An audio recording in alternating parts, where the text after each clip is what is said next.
What would you do if you inherited a legendary weapon, only to find it ruined by rust and neglect? When Kenji receives his grandfather's famous samurai sword, once feared throughout Japan, he discovers not the gleaming blade of legend, but a corroded relic of the past. Is this some kind of test, he wonders? Or has my grandfather's mind finally failed him? His journey to restore the sword leads him to a reclusive master who offers an unexpected truth. Restoration is not creation. The soul of this sword remains intact despite its appearance. Like all of us, it carries the marks of its journey. What if the rust in your life isn't something to be ashamed of, but the very thing revealing what's most authentic within you?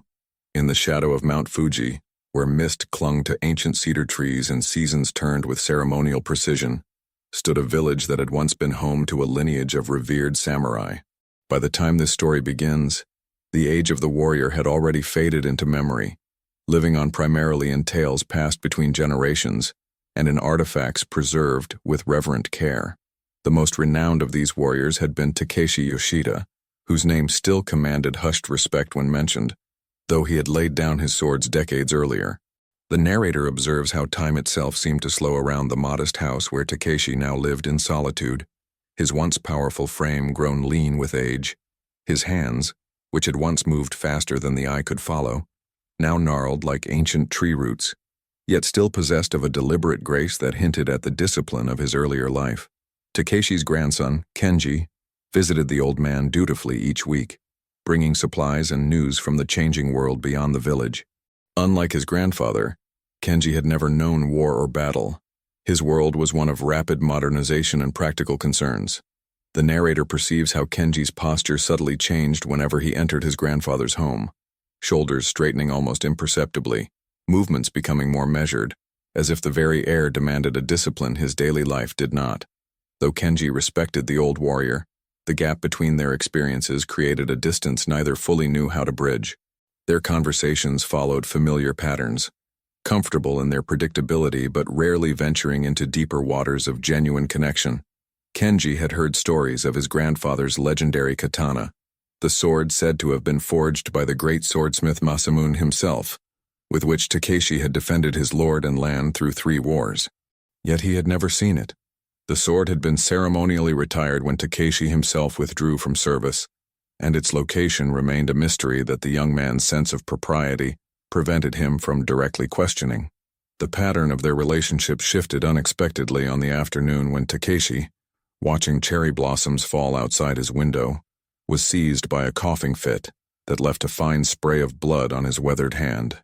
The old warrior understood the message his body conveyed.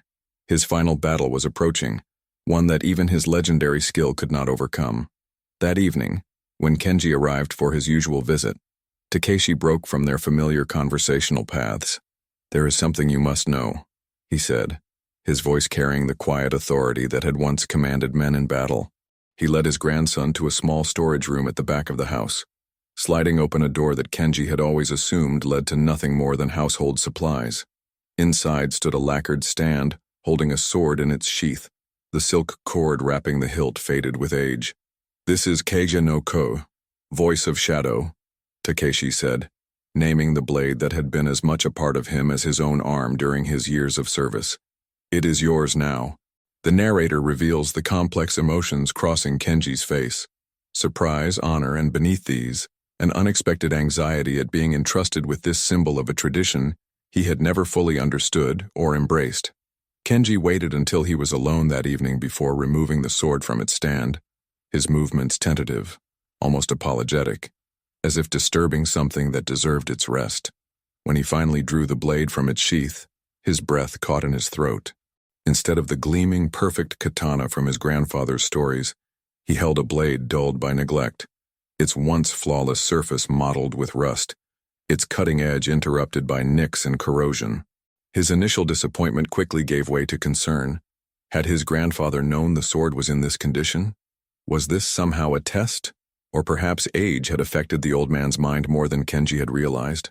The narrator observes how Kenji turned the damaged blade in the lamplight, revealing patches where the legendary steel still showed through the decay, hinting at what the weapon had once been and might perhaps become again.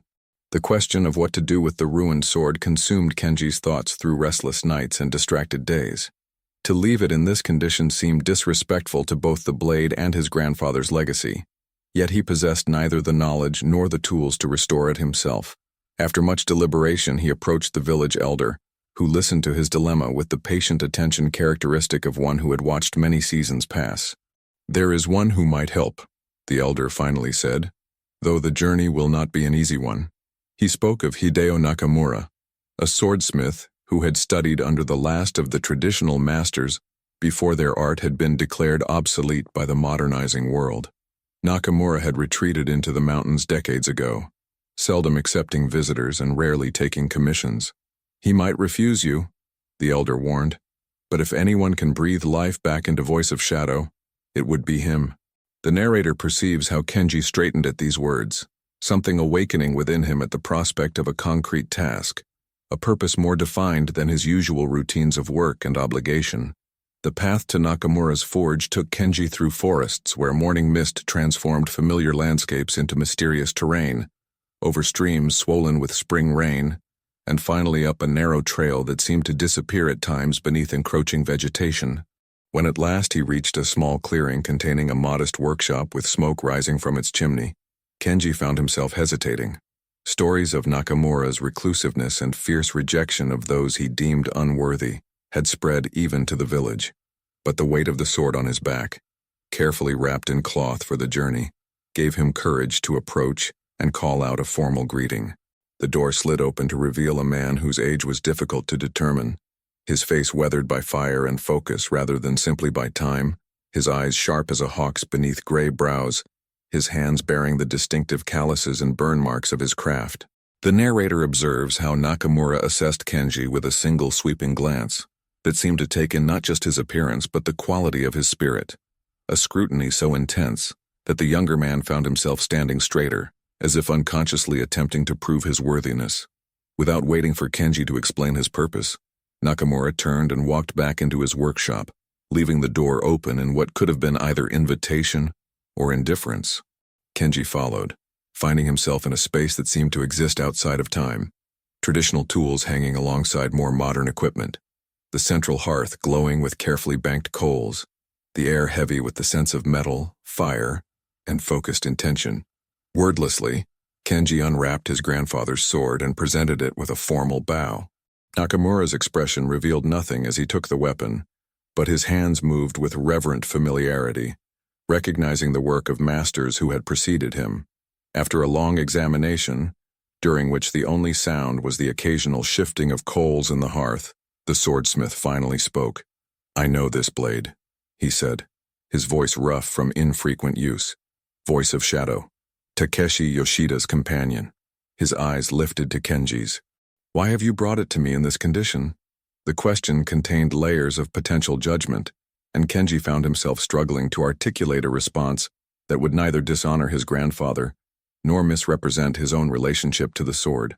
The truth emerged with hesitant sincerity.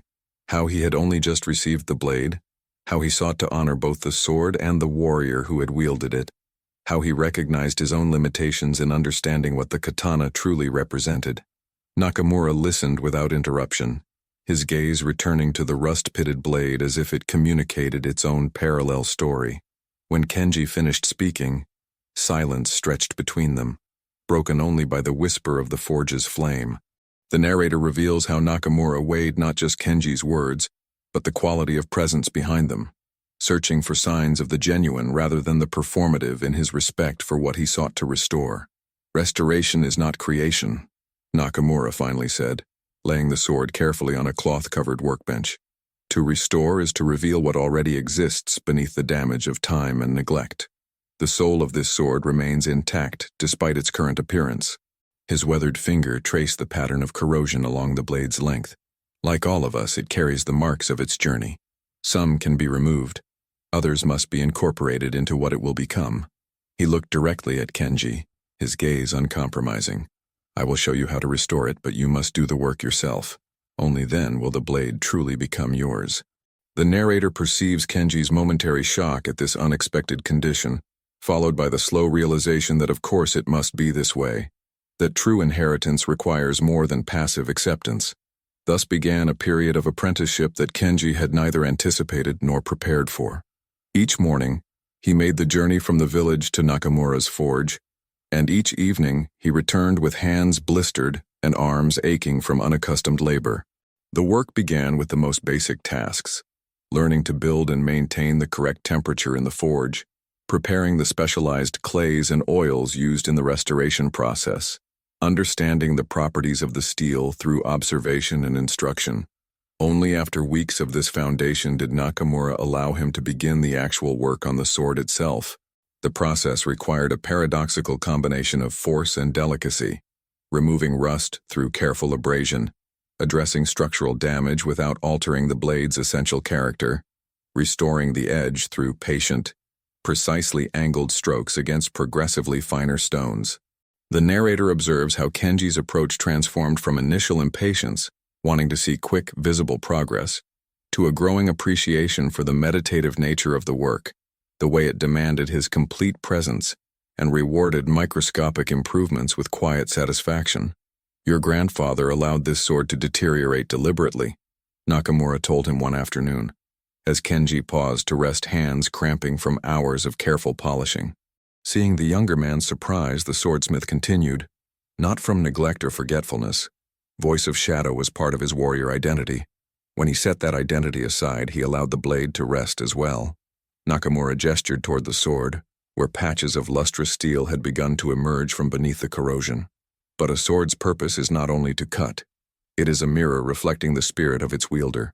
Perhaps he preserved it for you because he saw something in you that you have not yet recognized in yourself." The narrator reveals how these words resonated within Kenji, touching on questions of identity and inheritance that had lingered unaddressed beneath the surface of his life. What it meant to be the grandson of a legendary warrior in an age that no longer valued such traditions.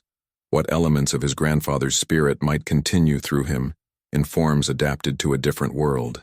The restoration extended through changing seasons, spring rains giving way to summer heat, then the first hints of autumn color touching the forest around the forge.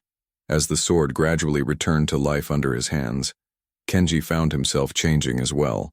The discipline required by the work began to infuse other aspects of his life. He moved differently, with more awareness of his body and space, more economy of motion. He listened more carefully, not just to words but to the spaces between them. Most significantly, his perception shifted. He began to see beneath surfaces, to recognize the potential waiting to be revealed in people and situations he had previously judged by their immediate appearance. The narrator observes how these changes manifested subtly, in the more thoughtful questions he asked his grandfather during his visits, in his increased patience with challenges at work, in the quality of attention he brought to even mundane tasks. On the day the restoration was finally deemed complete, Nakamura instructed Kenji in the traditional method of polishing and oiling the blade, then watched in silence as the younger man performed the ritual with movements that had become natural through months of practice.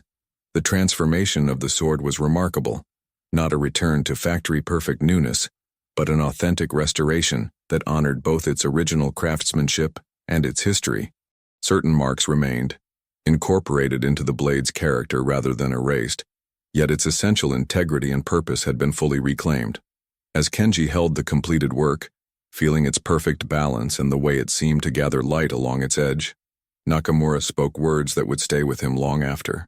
"What you have learned in restoring this sword applies to all aspects of life. We all become tarnished by neglect, damaged by life's hardships. True growth is not about creating a perfect new self, but about patiently removing what obscures our essential nature, revealing the strength and beauty that were always there." Kenji returned to his grandfather with the restored sword, finding the old warrior noticeably weaker but clear-eyed and alert. When Takeshi held Voice of Shadow again, running fingertips along its familiar length with the intimacy of one greeting an old friend, tears gathered in his eyes. "You have done well," he said simply. In the days that followed, as his grandfather's health continued to decline, Kenji sat with him for hours as Takeshi shared stories of his life that he had never before revealed, not glorifying battle but speaking honestly of fear overcome, of mistakes made and atoned for, of the code that had guided him through conflict toward an integrity that transcended violence. The narrator perceives how the sword had become a bridge between them, allowing conversations that moved beyond surface politeness into genuine connection, creating space for transmission of wisdom that went deeper than technique or history. When Takeshi passed with the winter's first snow, Kenji performed the funeral rites with a presence and dignity that caused the village elders to exchange meaningful glances. Voice of Shadow was displayed with honor beside the memorial altar, its restored condition a testament to continuity amid change, to the possibility of renewal without erasure of history. In the months and years that followed, Kenji continued his regular work in the modern world, yet he also maintained his relationship with Nakamura, occasionally assisting in the forge and gradually learning more advanced aspects of traditional swordcraft. He never became a swordsman in the way his grandfather had been, yet he carried forward elements of the samurai spirit adapted to contemporary reality: the discipline, the clarity of purpose, the awareness that true strength often manifests in restraint rather than display. The restored sword hung in a place of honor in Kenji's home, no longer a mysterious relic of the past, but a living symbol of heritage reinterpreted for the present. Sometimes in the evening, he would sit before it in meditation, reflecting on Nakamura's wisdom, that our essential nature remains intact beneath whatever rust and damage life has inflicted, waiting for the patient work of revelation, rather than the anxious striving of reinvention. The narrator observes how this understanding infused Kenji's interactions with others. He became known in his community as someone who could see beneath surface flaws to the potential within, who approached problems not with quick judgment, but with the same patient attention he had learned in the process of restoration. What aspects of your life have accumulated rust through neglect? What essential strength and beauty might be waiting beneath corrosion and damage, not needing to be created, but simply revealed through patient attention? Share in the comments how you might begin the process of restoration in your own life, and join our community of those committed to uncovering their authentic potential rather than constantly reinventing themselves.